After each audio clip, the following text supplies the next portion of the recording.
વરસાદે વિરામ લીધો છે, પરંતુ દાહોદના કેટલાક વિસ્તારોમાં હજુ પણ મુશળધાર મુશ્કેલી યથાવત છે।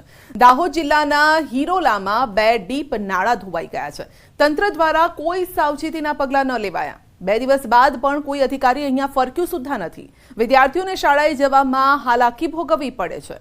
બાળકો જીવના જોખમે નદી પાર કરી રહ્યા છે, પરંતુ તેમને જોવાવાળું કોઈ નથી, સુવિધા આપવાવાળું કોઈ નથી।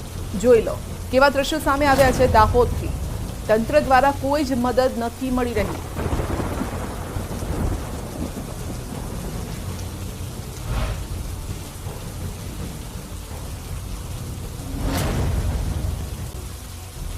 વારંવાર રજૂઆત હોવા છતાંય હજુ સુધી કોન્ટ્રાક્ટર કે કર્મચારીઓ કોઈ સ્થળ પર આવ્યા નથી અને આમ પેટમાંનું પાણી હલતું નથી। તો આ સ્કૂલે ભણવા જનાર નાના બાળકોને કોઈ અકસ્માત ઘટના બને તો જવાબદાર કોણ?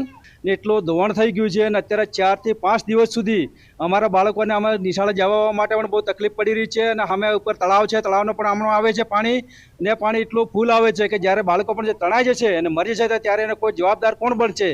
સંજેલી તાલુકાના હિરોલા મુકામે પાંડીફળિયાથી ચાંદરીફળિયા અને ચાંદરીફળિયાથી ગામતળને જોડતા 2 ડીપ નાળા તૂટવાની ઘટના સામે આવી હતી, પરંતુ અત્યાર સુધી કોઈ પણ અધિકારી અથવા તો કોઈ પણ પોલીસ તંત્ર કોઈ સાવચેતીના પગલાં લીધા નથી। આપ જે દ્રશ્યોમાં અત્યારે જોઈ રહ્યા છો કે જે આ જે પુલ છે, જે ચાંદરીફળિયાથી લઈને ગામતળ સુધીનો જે કોઝવે છે અને ડીપ નાળું છે તે અત્યારે પૂરેપૂરું ધોવાઈ ચૂક્યું છે અને ધોવાણ સાથે જ અત્યાર સુધી કોઈ પણ સાવચેતીના પગલાં લેવામાં નથી આવ્યા। સાથે સાથે અહીંયા જે રોડ ઉપરથી નીચે નદીઓ વહેતી થઈ હતી અને ત્યારબાદ જે શાળાએ જતા વિદ્યાર્થીઓ પણ અટવાયા હતા। કહી શકાય કે અત્યારે જે ગામતળ વિસ્તારમાં એક પ્રાથમિક શાળા અને પાંડીફળિયામાં એક શાળા છે, તેમાં કુલ 900 થી 1000 જેટલા વિદ્યાર્થીઓ અહીંયા અભ્યાસ કરે છે, પરંતુ આવી જે પરિસ્થિતિ છે તેના વચ્ચે વિદ્યાર્થીઓ અભ્યાસ કરવા માટે કઈ રીતે જઈ શકે?